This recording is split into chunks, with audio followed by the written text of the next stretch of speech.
Shalom Hope Church, welcome home. Selamat datang kembali di ibadah online Hope Church. Saya yakin dan percaya kita semua dalam keadaan baik dan penuh sukacita. Sebelum kita memulai ibadah kita, mari kita saksikan beberapa info berikut.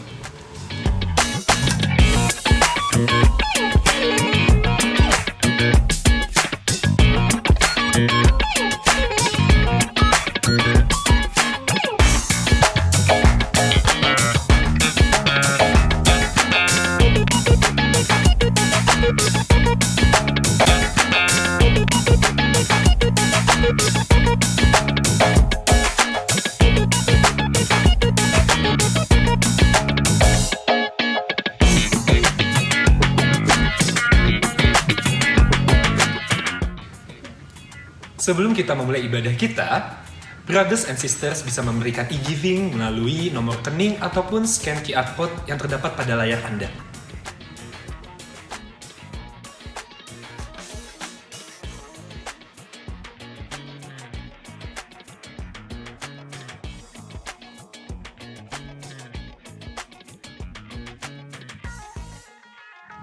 Mari kita bersatu di dalam doa. Bapa, kami sungguh bersyukur untuk berkat anugerah-Mu, kami boleh bersama kembali pada ibadah online hari ini. Kiranya Engkau yang boleh berkati tiap anak-Mu yang melayani hari ini, dan kiranya Engkau yang boleh berkati tiap kami dimanapun kami berada. Tolong berkati ibadah hari ini, Engkau yang boleh tutup bungkus dari awal hingga akhir. Biarlah Tuhan, ibadah hari ini boleh menjadi berkat dan kemuliaan bagi nama-Mu. Dalam nama Yesus kami berdoa. Amin. Selamat beribadah. Sebab Kau baik Tuhan, sebab Kau setia ya Yesus. Oh haleluya, haleluya Tuhan. Mari ingat setiap kasih-Nya Tuhan, mari ingat setiap kebaikan ya Tuhan. Betapa Tuhan begitu baik dalam hidup kita, betapa kasih-Nya begitu sempurna. Bahkan kasih-Nya selalu baru bagi kita setiap hari.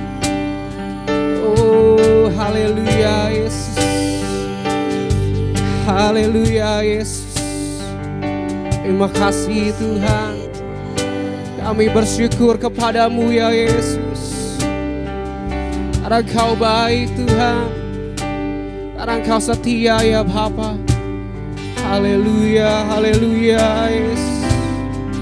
Terima kasih Tuhan, terima kasih ya Yesus. Sebab Kau baik Tuhan. Oh haleluya, haleluya Yesus. Biar setiap mulut kami boleh bersyukur Tuhan, karena kebaikan-Mu ya Bapa, karena kasih setia-Mu Tuhan. Oh haleluya, haleluya Yesus. Engkau baik, Engkau baik Tuhan. Oh haleluya. Kiara rabasi, kiara rabayes.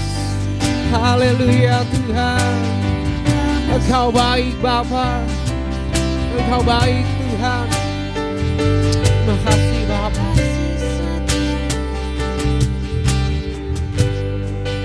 Haleluya Yesus. Haleluya Bapa.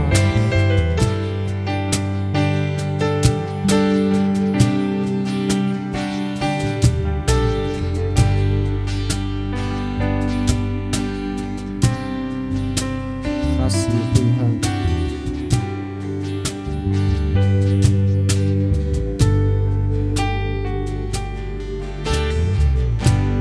Banyak yang Kau perbuat di dalam hidupku. Rancangan indah terjadi di hidupku. Bapa yang mengerti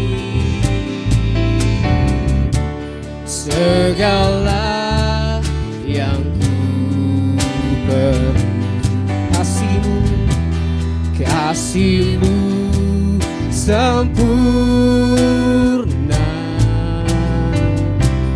nyata dalam hidupku. Ku bersyukur Bapa, ku bersyukur Tuhan, buat kasih setiamu di dalam hidupku. Ku bersyukur, kami bersyukur ya Bapa.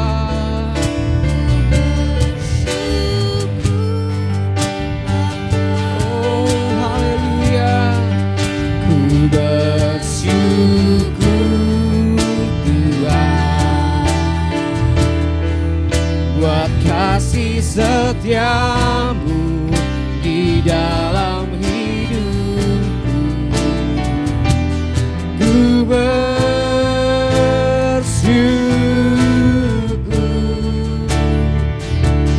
Tuhan. Mari saya undang kita semua untuk bangkit berdiri. Haleluya Tuhan. Terima kasih Bapa.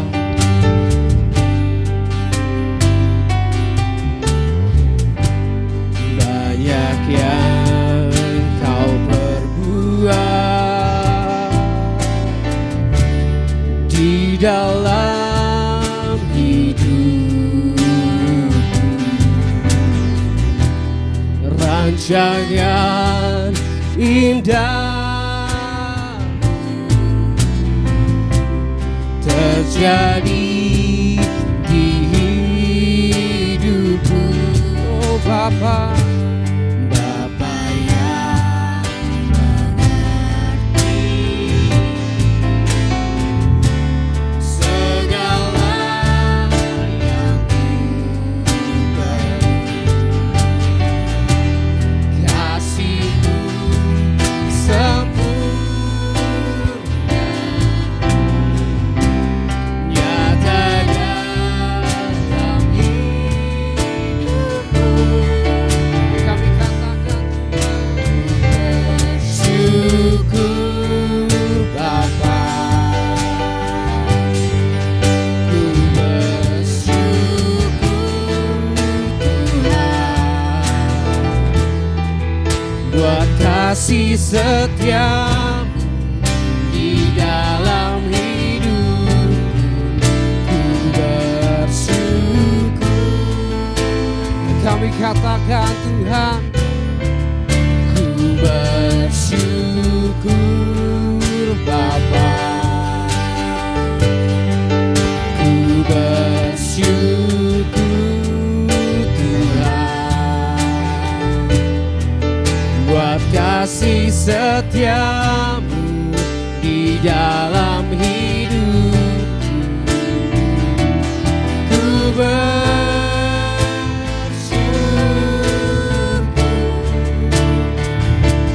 Tuhan. Oh ku bersyukur Bapa,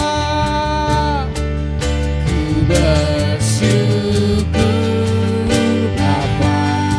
Haleluya, ku bersyukur Tuhan. Haleluya, buat kasih setiamu di dalam hidupku. Ku bersyukur,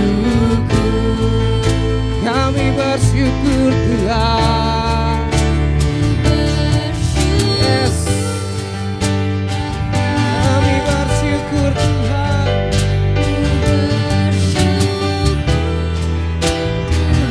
Oh, buat kasih setiamu di dalam hidupku. Ku bersyukur,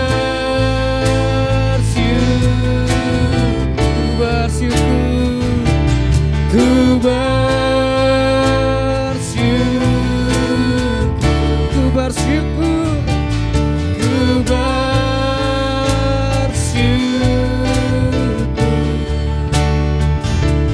Tuhan.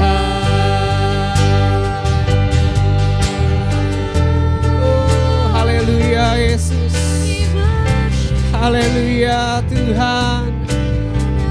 Kami sembah Kau ya Yesus. Shalom. Semuanya sehat? Sehat, sukacita, berbahagia. Khotbah siang hari ini atau pagi hari ini adalah What to do in the times of crisis 2.0 gitu ya. Dan setelah hari Minggu saya khotbah, hari Senin, Selasa, dan hari-hari setelahnya itu nggak tahu kenapa pikiran saya nggak bisa bergeser dari hal ini.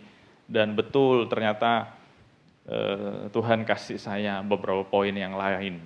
Dan saya berdoa kita semua bisa manage waktu-waktu pandemi ini. Jadi kita bukan menjadi orang yang kalah, tetapi menjadi orang yang menang. Ya, setuju kata yes. Ini gambar terowongan yang panjang ya. Saudara bisa lihat gambarnya, terowongan yang panjang. Sometimes Tuhan izinkan hidup kita berada dalam terowongan yang panjang yang kita nggak tahu ujungnya. Kita berharap ujungnya cepat selesai atau ujungnya cepat kelihatan atau kita cepat bisa keluar dari terowongan ini. Tapi faktanya kadang-kadang kita nggak bisa keluar dari terowongan ini dengan waktu yang cepat. Jadi kurang lebih gambaran krisis seperti itu, buat saudara yang belum dengar khotbah minggu lalu, boleh dilihat di YouTube. Nah, kalau tadi terowongannya panjang, ini kelihatannya udah mulai ada titik terang gitu ya, tapi nggak tahu berapa jauh. Jadi what to do in the times of crisis, beberapa kali saya sudah sampaikan, sifat manusia yang pertama adalah fly, kabur gitu ya. Contoh-contohnya minggu lalu sudah saya kasih. Fly itu physically, tapi emotionally atau psychologically ada orang-orang yang fisiknya nggak kemana-mana, tapi dia mengalami atau melakukan yang namanya denial. Jadi dia menolak. Nggak ada krisis kok, nggak ada masalah kok. Tapi hatinya bergelora gitu ya. Tapi kalau ditanyain nggak ada, baik-baik aja semuanya. Tapi sebetulnya dia sadar nggak mulus, nothing is good gitu loh. Tapi kalau ditanyain gimana kabarnya, how are you, dia bilang baik-baik aja. Jadi ini orang-orang yang di tahap ini denial gitu ya. Jadi dia menolak kalau sedang mengalami krisis. Dia menolak atau menyangkali kalau sedang mengalami masalah. Jadi itu sifat manusia, sifat manusia. Sifat yang kedua adalah freeze, nggak tahu ngapa-ngapain ya. Don't know what to do, diem aja gitu ya. Diem jadi kayak patung, freeze. Dan yang ketiga adalah orang yang face it and fight.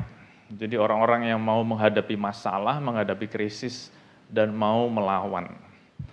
Nah kalau minggu lalu dan beberapa bulan lalu saya berangkat dari cerita suku Yehuda, waktu mereka dibuang di Babel, saya juga menemukan cerita yang mirip tentang Israel. Kita mau belajar dari bangsa Israel waktu dijajah di Mesir.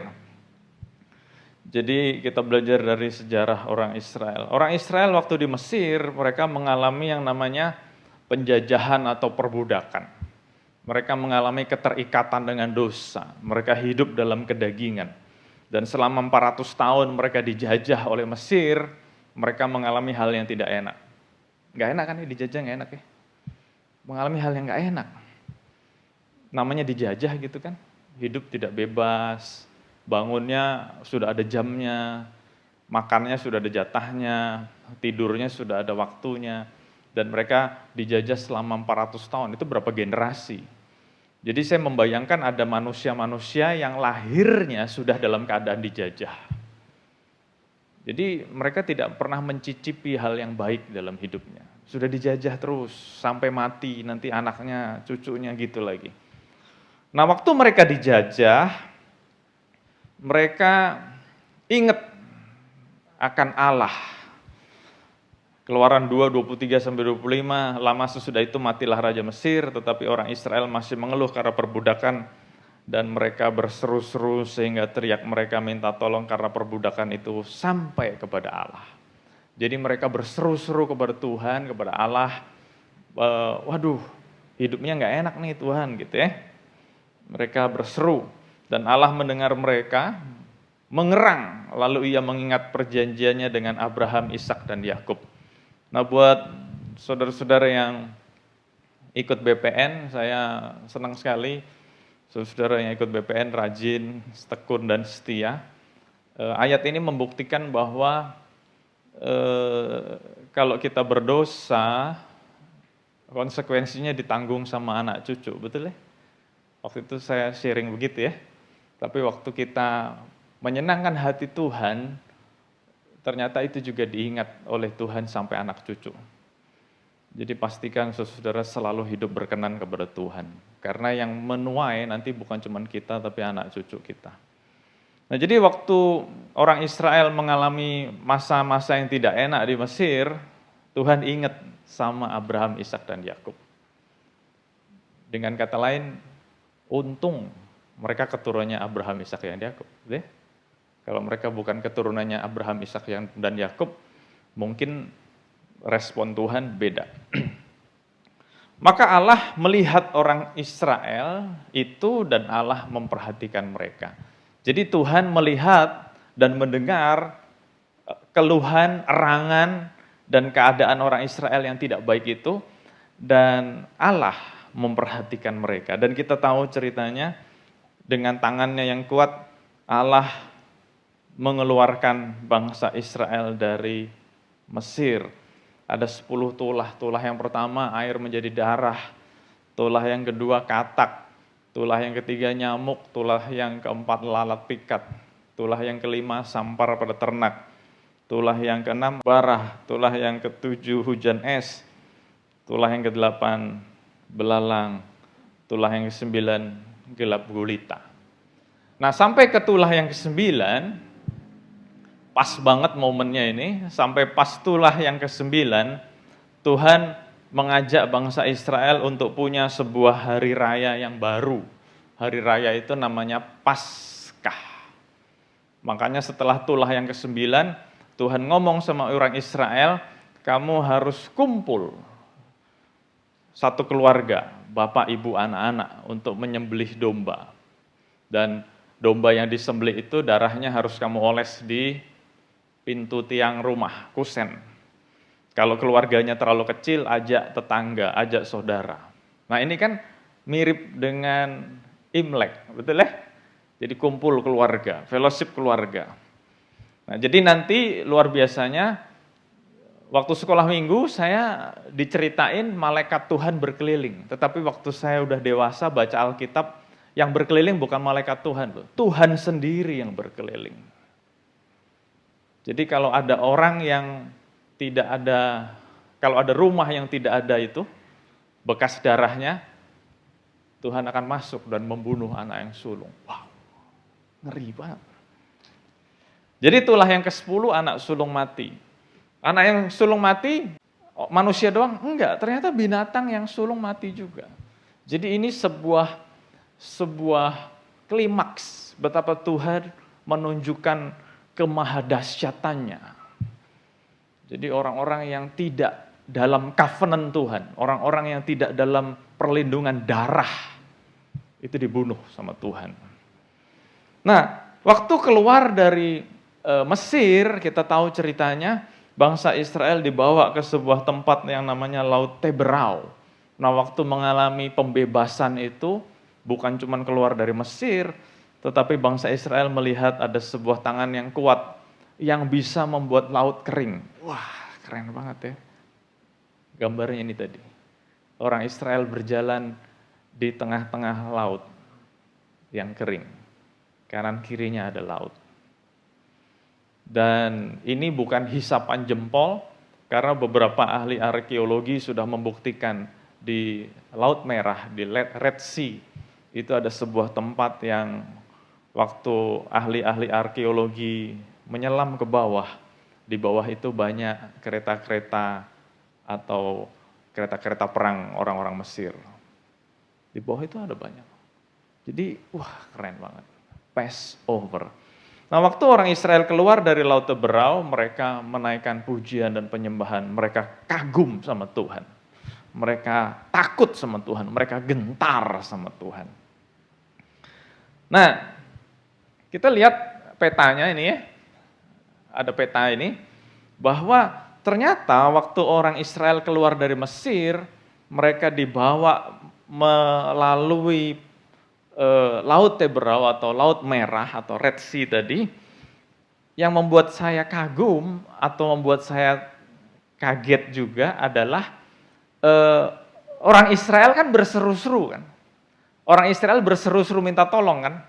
Tuhan tolong, Tuhan tolong. Hidupku nggak enak nih Tuhan, hidupku diperbudak nih, hidupku disiksa nih, Tuhan tolong, Tuhan tolong.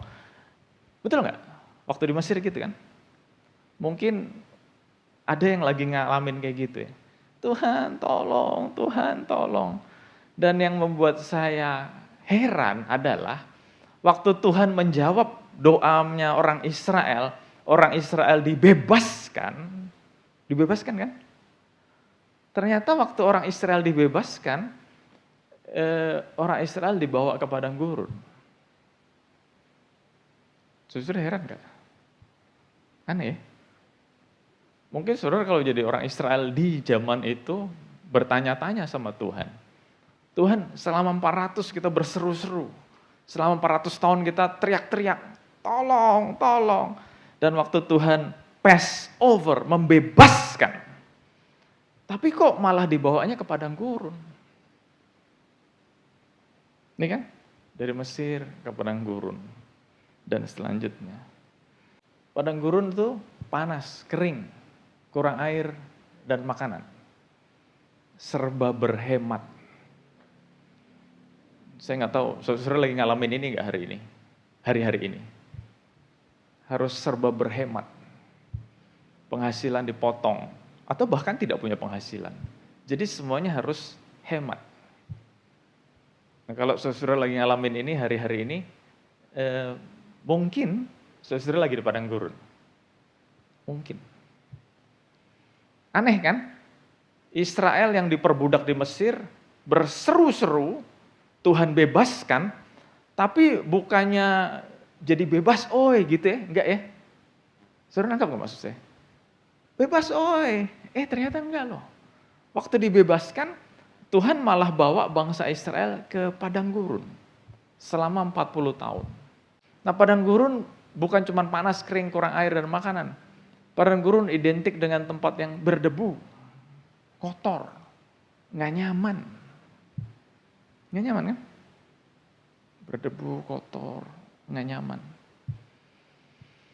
Cuaca berubah-ubah. Kalau siang panas banget, kalau malam dingin banget. Jadi berubah-ubah, tidak ada kepastian, uncertainty. Siapa yang hari-hari ini lagi mengalami uncertainty dalam hidupnya? Nggak ada kepastian.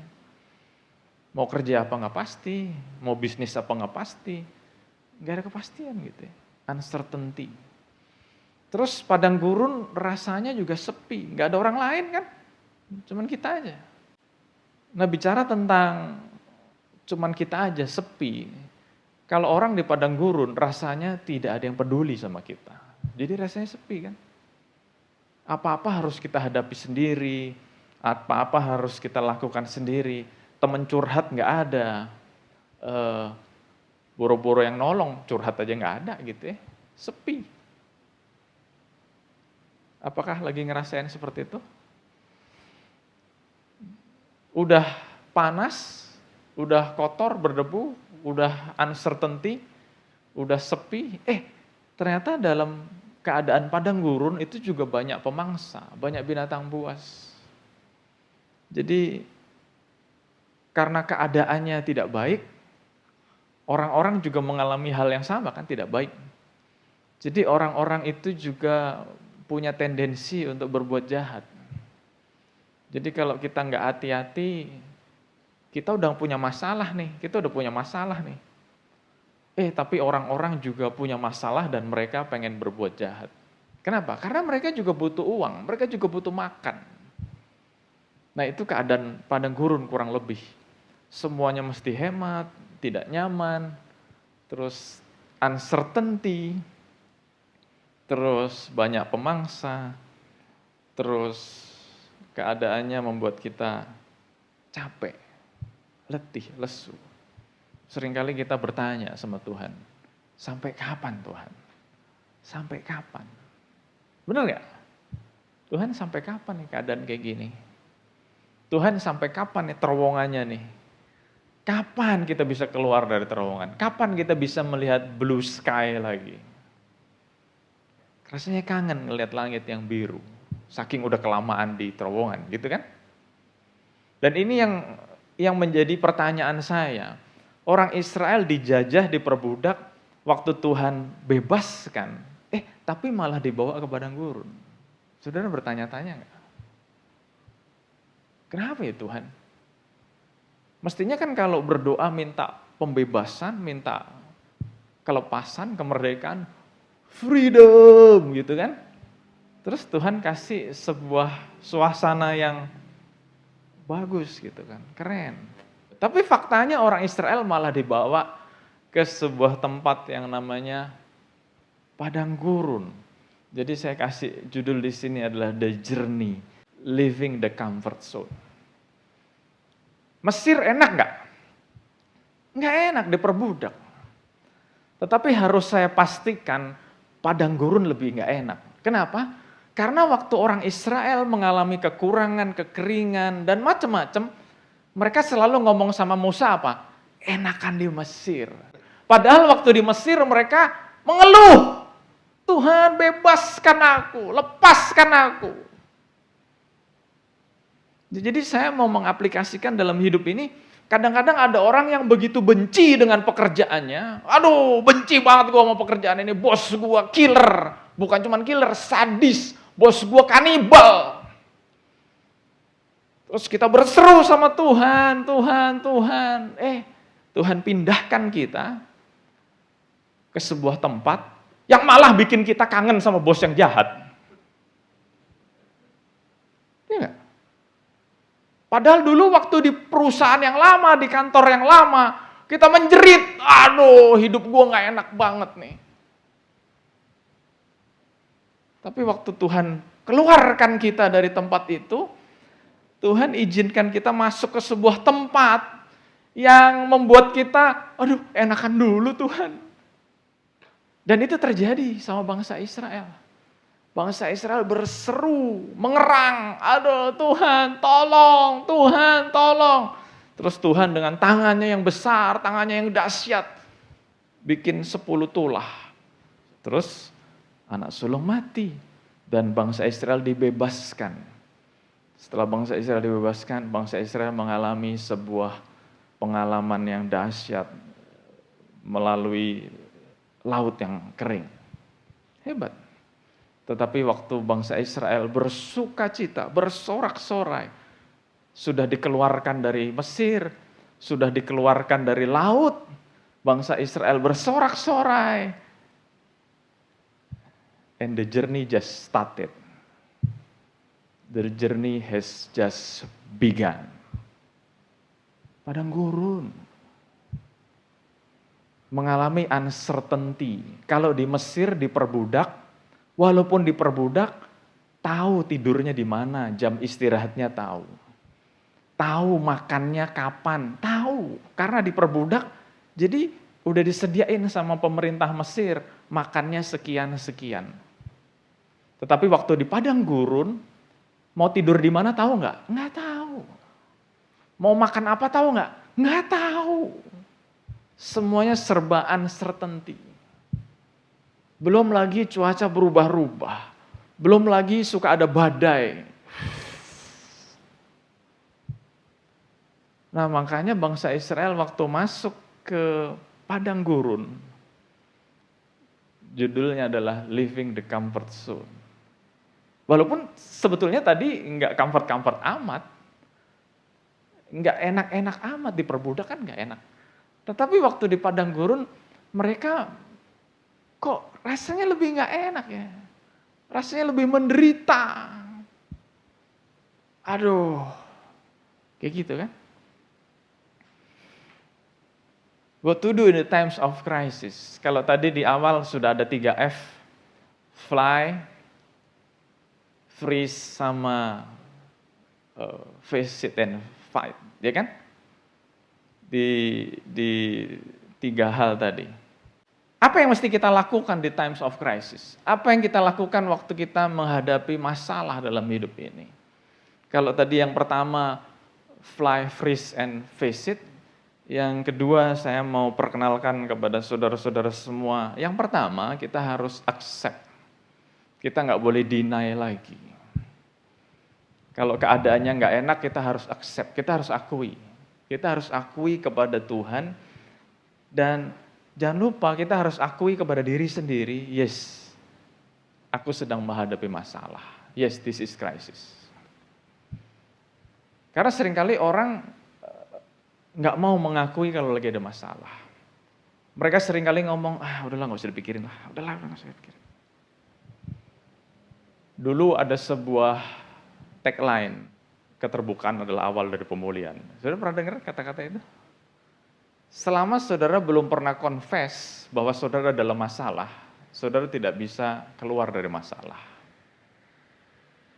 Saudara harus mengaku kepada Tuhan, kepada diri sendiri, yes, I am in the deep problem.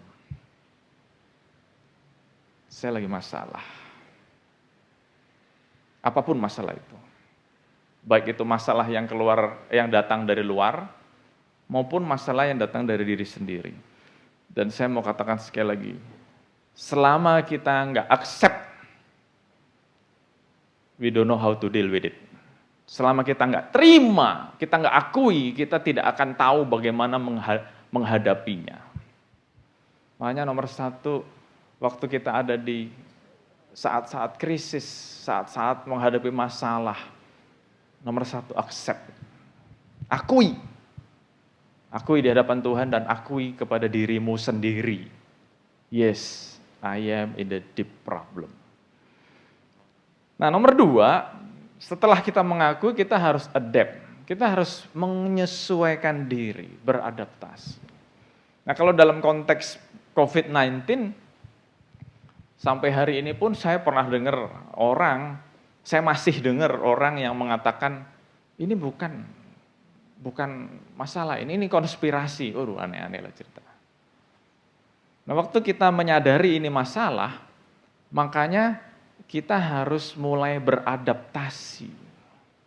Kalau tadi saya ingetin saudara-saudara gambar terowongan yang panjang tadi, kita seringkali terjebak dengan pertanyaan, Tuhan kapan terowongan ini selesai? Tuhan kapan aku keluar dari terowongan ini? Kita selalu terjebak dengan pertanyaan itu. Tetapi kita lupa bahwa, ingat, Tuhan juga bisa membuat keberadaan kita dalam terowongan menjadi indah. Wow. Jadi walaupun dalam terowongan yang panjang, yang gelap, yang kayaknya unending darkness ini, Tuhan juga bisa membuat keberadaan kita di situ menjadi indah. Asal kita know how to adapt. Kita bisa ngerti bagaimana kita menyesuaikan diri. Kita beradaptasi. Kalau dulu mungkin kita bisa hidupnya enak. Setiap bulan minimal 2 kali kita nonton ke bioskop. Wah, kayaknya nyaman banget. Sekarang nggak bisa. Ya nggak apa-apa, kita beradaptasi. Tuhan lagi ajar kita untuk beradaptasi. Saudara-saudara yang kehilangan pekerjaan atau kehilangan income atau dipotong income-nya, accept it. Jadi jangan mendinai terus. Jangan, aku nggak terima. Loh, mau sampai kapan nggak terima? Semuanya ngalamin, ya nggak? Ya nggak semuanya lah, sebagian besar ngalamin. Aku nggak terima gajiku dipotong, aku nggak terima jam kerjaku dipotong. Bahkan gajiku dipotong, jam kerjaku ditambahin. Aku nggak terima. Wah, mau sampai kapan nggak terima? Nah, waktu kita sudah bisa accept, next step-nya kita adapt. Beradaptasi dong. Bangsa Israel yang dulunya bangun, tidur, makan. Udah disediain sarapan sama Mesir. Habis makan, kerja. Nah, sekarang di padang gurun, bangun tidur, harus mungutin mana. Waduh, dipungutin dulu mananya. Diolah dulu. Habis gitu ngapain? Nggak tahu mau ngapain. Nggak tahu. Orang yang sudah 400 tahun diperbudak, itu mereka sudah kehilangan keinginan untuk berkreasi. Itu sebuah contoh, kalau orang sudah kebiasaan begitu, mereka nggak tahu maksudnya apa. Nah, tapi Tuhan memaksa orang Israel untuk menerima keadaan yang baru ini. Accept the new normal. Ada di padang gurun sekarang, new normal. Nah, waktu mereka accept, mereka harus adapt, beradaptasi. Nah, waktu sudah accept, harus adapt, dan A yang ketiga atau the third A adalah accelerate. Nah, saya kan udah pernah ngasih contoh, kalau kita mengendarai mobil matic, gearnya kita masukin ke D, kalau jalannya rata, kita nggak perlu injek gas, betul ya? Mobil itu bisa jalan pelan-pelan, nggak usah injek gas. Tapi ini adalah sebuah keadaan yang tidak normal. Jadi nggak bisa lepas gas lagi. Kita harus accept, adapt, and push the acceleration, accelerator, digas. Contohnya jalanannya rusak kayak begini. Nah, kalau jalanannya rusak kayak begini, kita nggak bisa lepas gas. Kita harus injek gas supaya mobil kehidupan kita tetap moving on, tetap berjalan. Kalau kita nggak pencet gas, ya kita stuck di rawa-rawa itu. Makanya perlu ada yang namanya pencet gasnya, accelerate.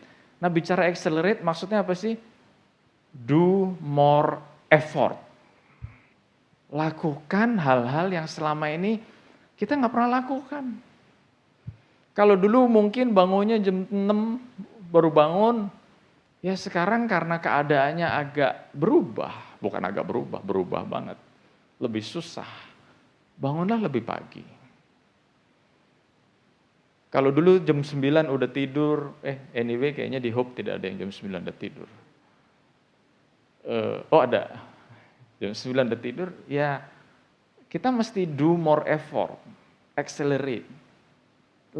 Harus mau lebih capek, harus mau lebih berjuang, harus mau hidup susah, itu zaman dulu orang ngomong gitu. Kenapa? Karena kita lagi di zaman yang tidak enak. Do some more, lakukan yang lebih lagi. Alkitab mengajarkan walk extra mile, berjalanlah lebih jauh.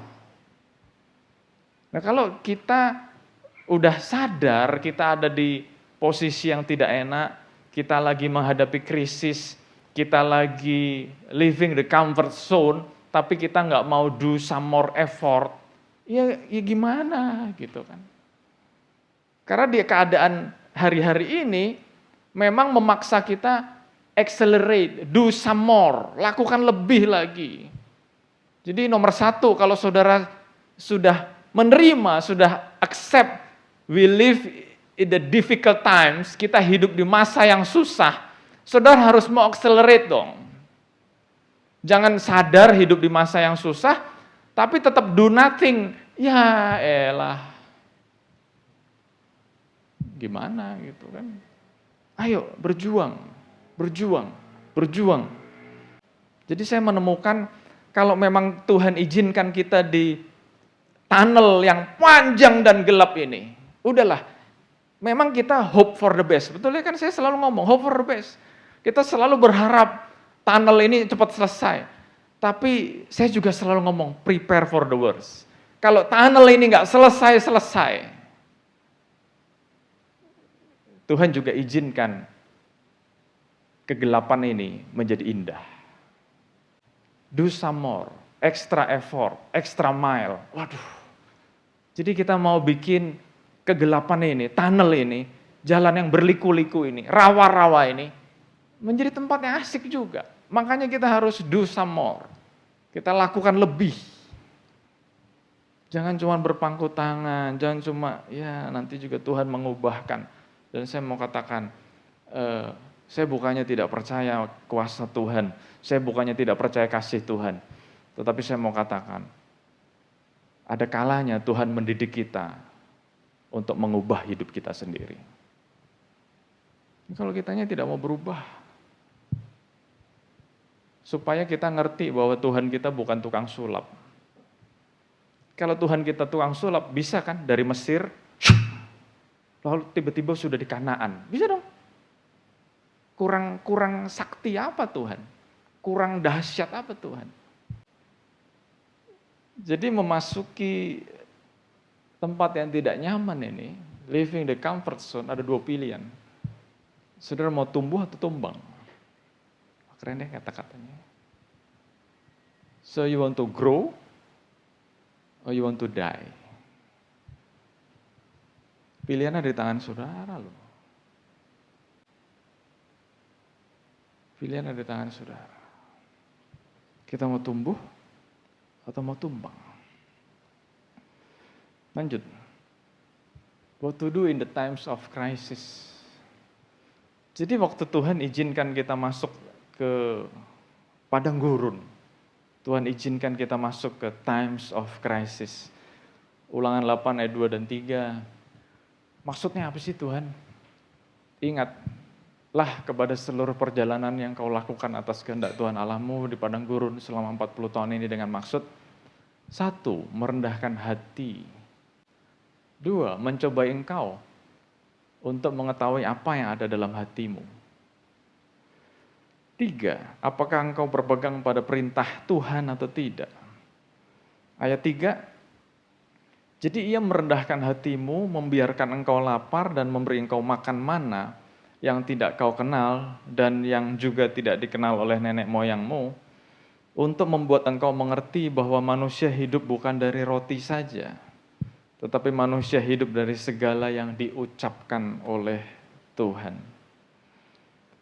Jadi, kenapa Tuhan izinkan kita masuk ke dalam krisis? So, what to do in the times of crisis? Kalau saudara sadar hari-hari ini sedang mengalami krisis, saudara-saudara mengakui, you accept. Kita mengaku, Tuhan, ya aku sadar, aku lagi di times of crisis. Maksud Tuhan apa sih? Nomor satu, saya kasih judul, test your heart. Tuhan mau kita menguji hati kita. Hati kita udah bener belum? Jadi waktu kita memasuki masa krisis ini, kita nggak bisa seaktif dulu mungkin. Ternyata ada sebuah momen di mana Tuhan biarkan kita berdiam di bawah kaki Tuhan. Kita merenung, kita melakukan observasi akan hidup kita. Jadi berhentilah mengasihani diri, tapi pakailah waktu itu untuk mengobservasi. Test your heart. Jadi selama ini hatiku udah bener belum ya? Hatiku udah belum bener ya? Jadi kenapa Tuhan izinkan kita masuk dalam krisis? Kenapa Tuhan izinkan kita living the comfort zone? Nomor satu, karena Tuhan mau kita memeriksa hati kita. Supaya kita sadar, selama ini hati kita seperti apa isinya. Tujuannya apa? Tujuannya Tuhan mau kita punya kerendahan hati. Supaya nanti, kalau berkat besar itu datang, kita nggak jadi sombong.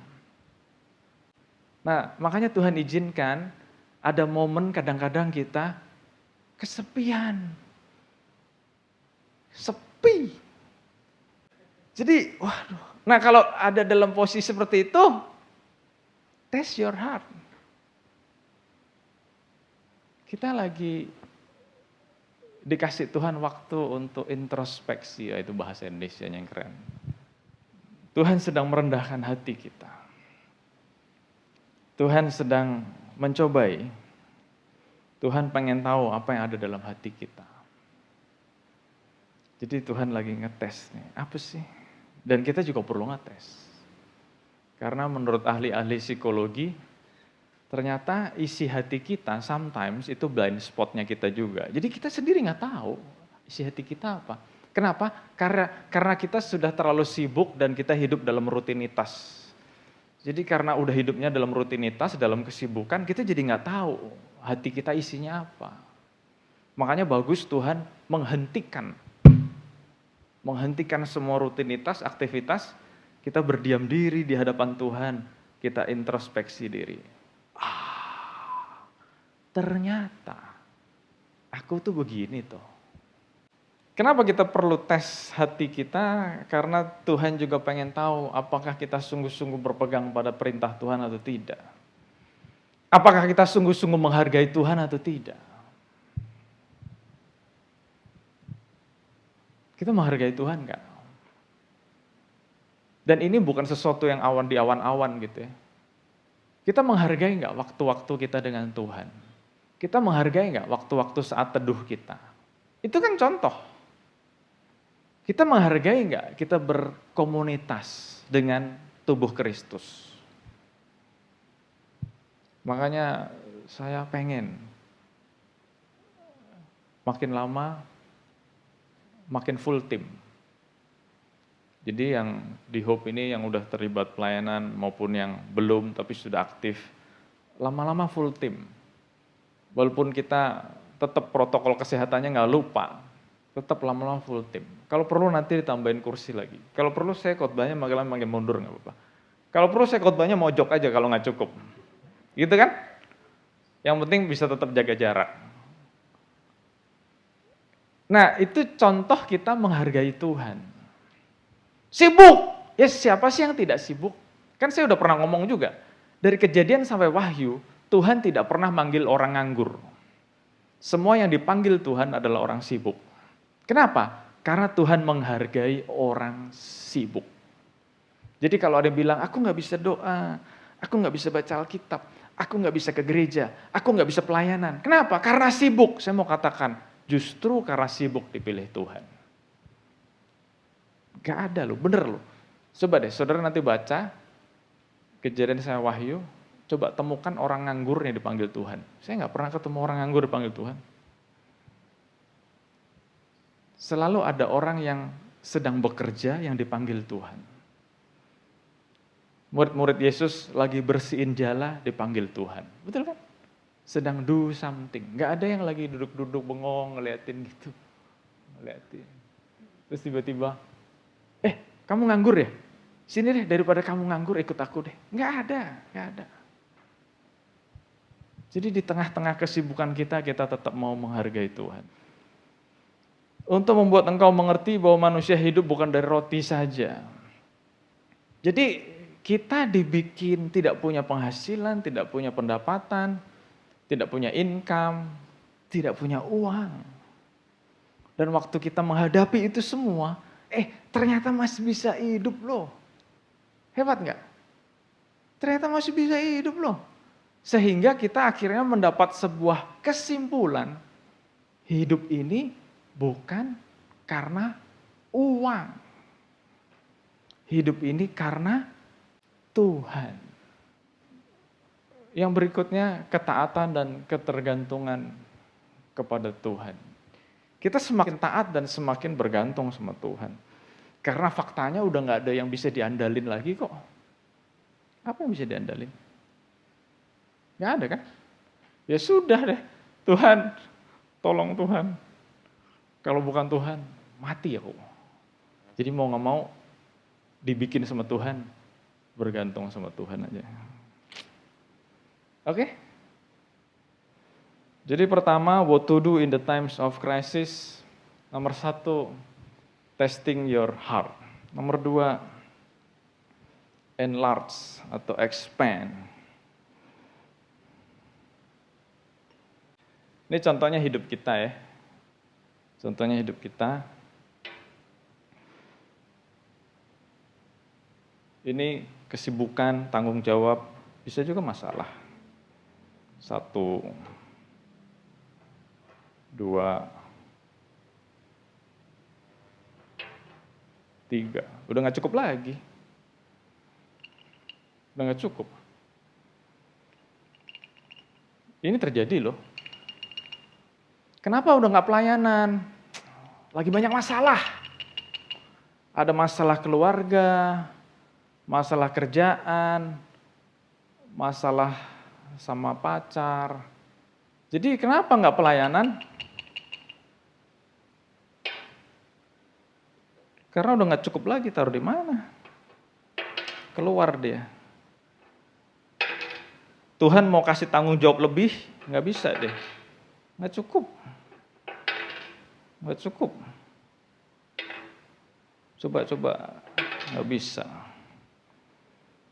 Nah, gimana caranya supaya ini bisa masuk? Padahal ini pekerjaan, ini keluarga, ini relationship pacar dan sebagainya. Masa mau dibuang? Nggak bisa dong. Ya nggak? Setuju nggak? Tuhan mau siapin berkat yang lebih, nggak bisa masuk. Tuhan mau siapin tanggung jawab yang lebih, nggak bisa masuk. Makanya waktu hari Jumat kita ngobrol di Fuel itu, tiba-tiba saya keingat sebuah ayat. Namanya Yabes. Yabes berseru kepada Tuhan, dan salah satu doa Yabes apa? Tuhan, expand my capacity. Perluas kapasitasku. Betul kan? Yabes berdoa begitu kan? Perluas kapasitasku. Jadi ininya bukan dikecilin, tapi ininya digedein. Kalau kapasitas diperbesar,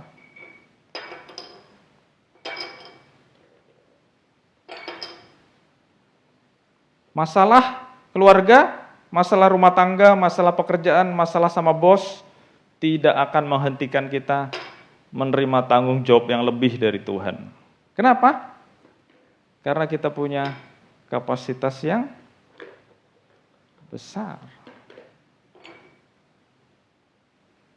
So, we've got to expand. Jadi what to do in the times of crisis? Tadi nomor A, accept, adapt, accelerate. Bagian B, nomor 1, test your heart. Dan yang nomor 2, expand, enlarge. Apa yang perlu di-enlarge? Apa yang perlu di-expand? Nomor 1, paradigma. Paradigma kita mesti diperluas. Contoh paradigma yang luas adalah waktu bangsa Israel disuruh oleh Tuhan. Tuhan ngomong sama Musa, Musa pilih 12 orang mata-mata, 12 orang pemimpin. Pemimpin loh, mata-mata. Mata-matain tanah Kanaan. Wah, dipilih pemimpin-pemimpin tiap suku. Pemimpin loh, bukan orang biasa loh, pemimpin. 12 orang dikirim. Terus mereka keliling tanah Kanaan. 12-12-nya pulang. Wah, mereka pulang bawa anggur, bawa macam-macam deh, bawa oleh-oleh. Terus waktu ditanya sama Musa, gimana? 10 orang ngomong, masalah. This is a big problem. Rakyatnya raksasa. Mereka makan orang. Ceritanya gitu kan. 10 orang. Tetapi waktu mereka banyak mengeluh, tiba-tiba 2 orang, Yosua dan Kaleb berkata, ini bukan masalah, this is not a problem. This is an opportunity. Beda kan orang yang paradigmanya tertutup dan terbuka?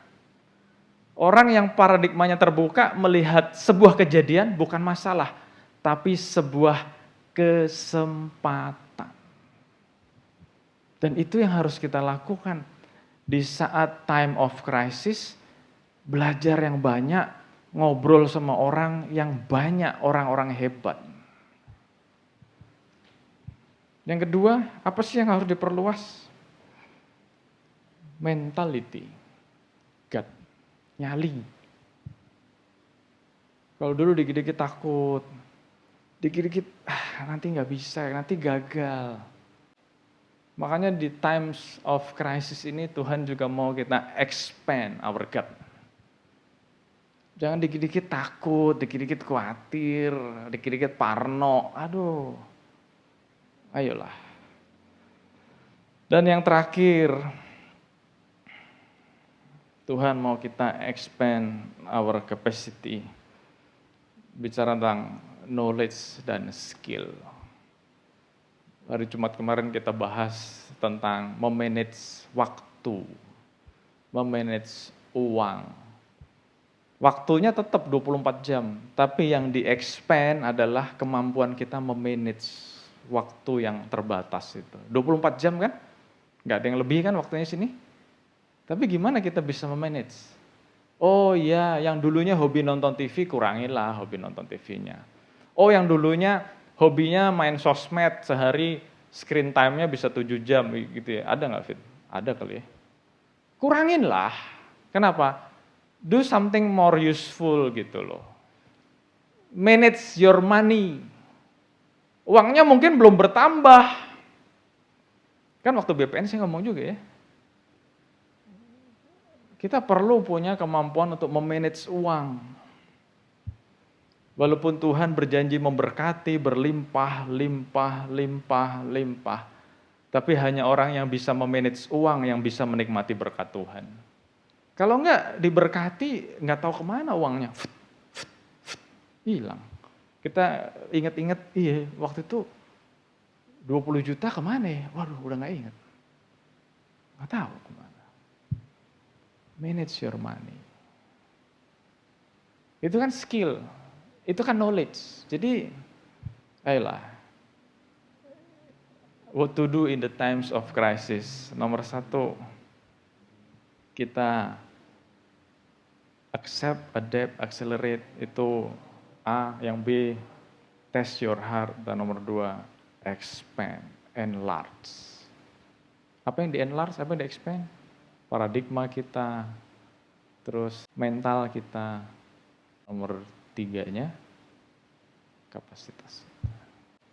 Dan saya sungguh berdoa, saya sungguh berharap saudara-saudara semua, kita semua diberkati Tuhan. Yuk berdiri sama-sama yuk. Bapak yang bersyukur Tuhan untuk hari ini, hari yang luar biasa, hari yang spesial. Engkau bicara kepada kami semua.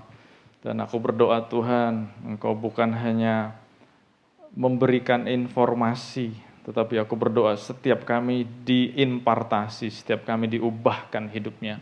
Setiap kami boleh mengalami perubahan dalam hidup ini. Kami tidak menjadi korban, tetapi di tengah-tengah keadaan yang tidak nyaman ini, karena kami sedang living the comfort zone, kami boleh berubah, kami boleh menjadi pemenang, bahkan lebih daripada pemenang. Terima kasih Bapak, kami bersyukur untuk setiap anak-anak-Mu yang sudah hadir, bahkan untuk setiap anak-anak-Mu yang menyaksikan dari manapun mereka berada. Engkau berkati setiap kami Tuhan, Engkau ubahkan hidup kami. Kami boleh menjadi ciptaan yang baru, bukan orang yang kalah, tapi orang-orang yang menang. Dan kami boleh jadi berkat dimanapun kami berada. Terima kasih Tuhan, dan sudah dikasih Tuhan, terimalah berkat yang berlimpah-limpah dari Allah Bapa kita. Kasih sayang anugerah dari Tuhan kita Yesus Kristus, dan persekutuan dengan Roh Kudus yang terus memimpin, menguatkan, meneguhkan kita. Ada selalu bersama dengan kita mulai saat sekarang ini, bahkan sampai selama-lamanya. Dan kita yang diberkati Tuhan sama-sama katakan, amin. Tuhan Yesus berkati.